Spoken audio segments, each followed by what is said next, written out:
Electoral ബോണ്ടിൽ BJP ലക്ഷ്യമിട്ടത് വൻ അഴിമതി.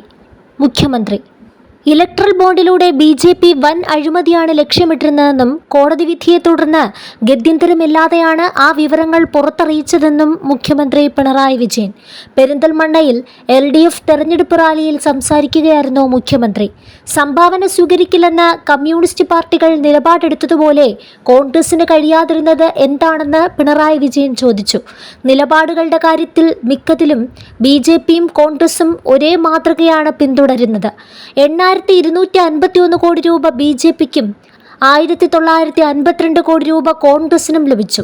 ഇത് അംഗീകരിക്കാൻ കഴിയില്ലെന്നും പരസ്യമായ അഴിമതിയാണെന്നും പ്രഖ്യാപിച്ച് കമ്മ്യൂണിസ്റ്റ് പാർട്ടികൾ ഇലക്ട്രൽ ബോണ്ട് വേണ്ടെന്ന് വെച്ചു. ആരിൽ നിന്ന് എത്ര ഫണ്ട് സ്വീകരിച്ചെന്ന് ജനങ്ങൾക്കറിയാൻ അവകാശമുണ്ട്. അത് മറച്ചു വയ്ക്കുന്നത് അഴിമതിയാണ്. ബി.ജെ.പി ഇതര സർക്കാർ എന്ന നിലയിൽ ഏറ്റവും വലിയ ദ്രോഹമാണ് കേരളം ഏറ്റുവാങ്ങിയത്. 1 രൂപ സംസ്ഥാനത്ത് ചെലവിടുമ്പോൾ 25 പൈസ മാത്രമേ കേന്ദ്ര വിഹിതമുള്ളൂ.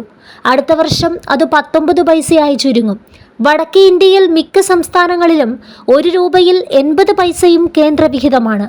സമ്പദ് വ്യവസ്ഥ ഏറ്റവും മോശമാണെന്നാണ് കേന്ദ്ര ധനമന്ത്രി കേരളത്തിലെത്തി ആക്ഷേപിച്ചത്. റെയിൽവേ അടക്കം പൊതുമേഖലാ സ്ഥാപനങ്ങളിൽ ലക്ഷക്കണക്കിന് ഒഴിവുകൾ നികത്താതെ കിടക്കുമ്പോഴാണ് യുവാക്കൾക്ക് തൊഴിൽ നൽകുമെന്ന് പറയുന്നതെന്നും മുഖ്യമന്ത്രി കുറ്റപ്പെടുത്തി.